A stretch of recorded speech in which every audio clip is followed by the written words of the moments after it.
হাই everyone, লবিতাৰ ব্লগলৈ সকলোকে স্বাগতম জনাইছোঁ। আজি আছোঁ মই ঘৰতে, মানে ইয়াতে আছোঁ, হাজবেণ্ডৰ ঘৰত আছোঁ। আজি মই ভাবিছোঁ আজি দিনটোত মই কি কৰোঁ আপোনালোকক অলপ দেখাই দিম।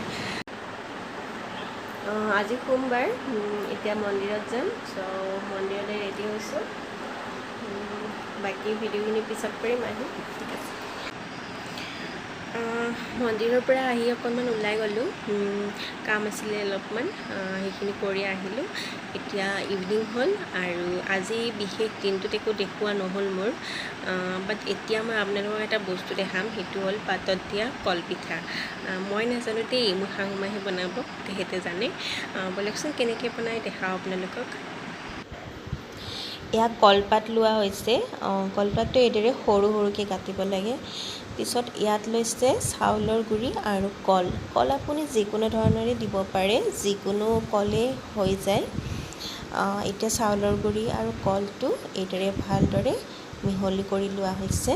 ভালদৰে পিটিকি ল'ব লাগিব দুইটা, তেতিয়াহে সোৱাদটো আহিব। এতিয়া কলপাতত এইদৰে দি দিছোঁ চামুচেৰে। কোৱান্টিটিটো আপুনি নিজে অনুমানেৰে দিব, কিমান দিলে ভাল হয়। কলপাতখন যিমান ল'ব সিমান দিব, আৰু লগতে এইদৰে বেলনাৰে দি দিব লাগে, তেতিয়া বস্তুটো স্প্ৰেড হৈ যায় আৰু এইটো পাতল হয়। পিছত টাৱা এখনত এইদৰে দি দিছোঁ, এইদৰে চাই থাকিব লাগে বস্তুটো সিজিছে নে নাই, নিজে গম পাব আপুনি।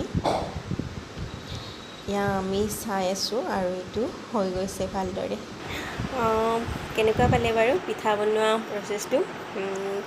আৰু পিঠাটো সঁচাকৈ খাবলৈ টেষ্টি হৈছিলে, আৰু বনাব দেখাতো ভাল হৈছে আৰু লগতে খাবলৈ বহুত টেষ্টি হৈছিলে। আৰু মই আজি মাৰ পৰা শিকি ল'লোঁ কেনেকৈ বনায়, আৰু হেল্ডি হয় পিঠাটো, যিহেতু তেল নালাগে। চ' আপোনালোকে বনাই খাব, একো প্ৰব্লেম নাই, আৰু মোক জনাব কেনেকুৱা লাগে, ঠিক আছে। তেতিয়াহ'লে যোৱাৰ আগত মই আৰু এটা বস্তু দেখাম। মই যেতিয়া আমাৰ ঘৰলৈ গৈছিলোঁ, পাঞ্জাবাৰী গৈছিলোঁ, আমাৰ মা মানে বহুত কিবাকিবি খেতি কৰিছে, টাবতে কিবাকিবি বহুত কিবাকিবি বনাইছে। মই ভিডিঅ'টো কৰি আনিছিলোঁ, সেইটো ভিডিঅ' মই আপোনালোকক দেখাওঁ ক'ত কি আছিলে।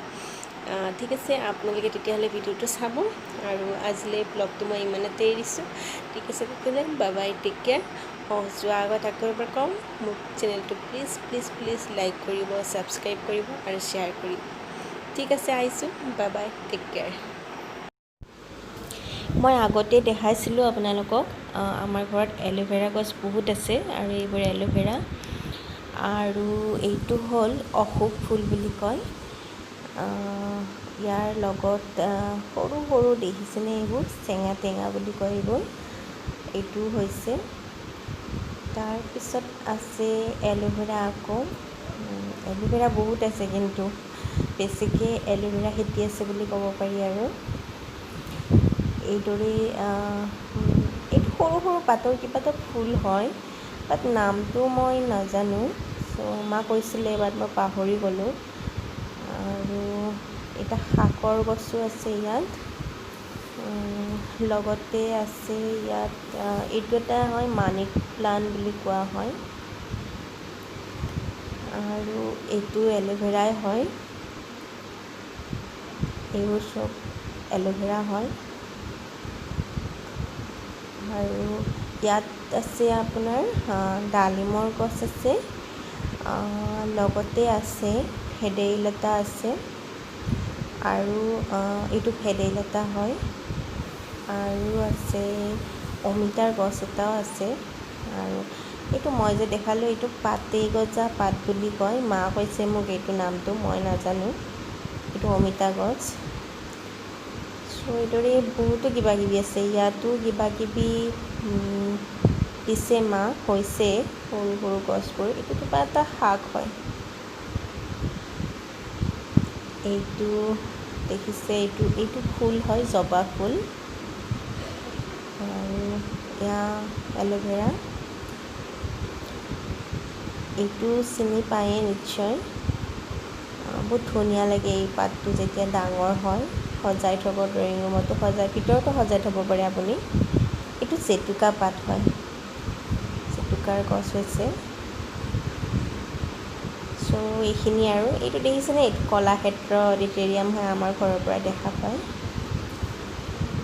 আৰু আছে এয়া মানি প্লাণ্ট। আমাৰ ঘৰত মানি প্লাণ্ট বহুতো আছে আৰু মা এইবোৰ বহুত যত্নেৰে বনায় আৰু মা যেতিয়া এইবোৰ দিয়ে ন, তেতিয়া হৈ যায় বস্তুবোৰ। বাট মই যেতিয়া মানি প্লাণ্ট দিওঁ তেতিয়া নহয়, নাজানো কিয়, মাৰ হাতেৰে হয়।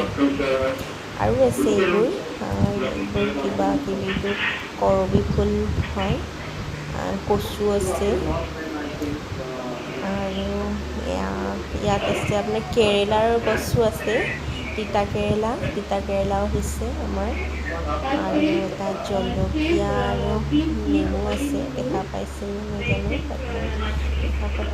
আজিলৈ তেতিয়াহ'লে এৰিছোঁ ব্লগটো ইমানতে। ঠিক আছে তেতিয়াহ'লে আহিছোঁ।